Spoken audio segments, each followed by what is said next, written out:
الحوزة العلمية في النجف الأشرف، ذهب إلى المدينة المنورة لأداء مناسك الحج.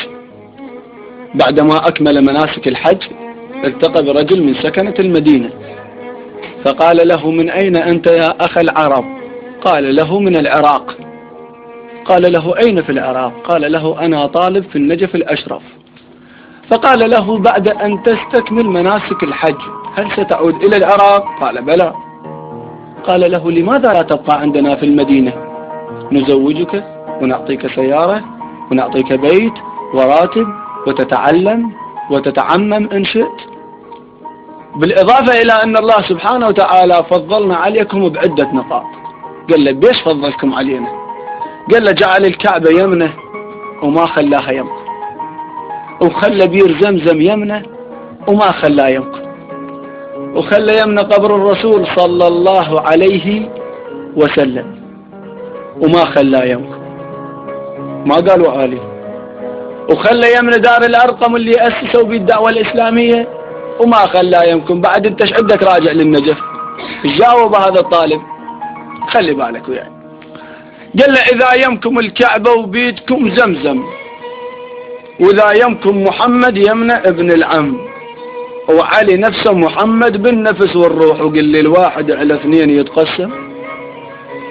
إذا يمكم الكعبة وبيتكم زمزم، وإذا يمكم محمد يمنى ابن العم، وعلي نفسه محمد بالنفس والروح، وقل لي الواحد على اثنين يتقسم. علي نفسه محمد يشهد الإسلام، لأن لو ما علي الإسلام ما يسلم. علي نفسه محمد يشهد الإسلام، لأن لو ما علي نفسه محمد يشهد الإسلام، لأن لو ما علي الإسلام ما يسلم. علي نفسه محمد يشهد القرآن، والقرآن ويا المرتضى أقلم.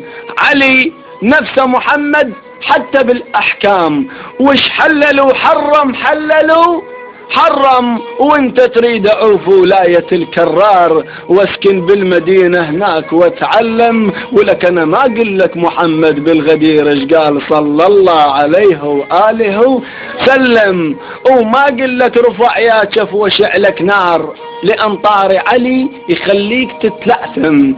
وما اقول لك محمد بالوداع ايش قال صلى الله عليه وآله سلم، وما اقول لك رفع يا كف وشعلك نار، لأن طاري علي يخليك تتلأثم.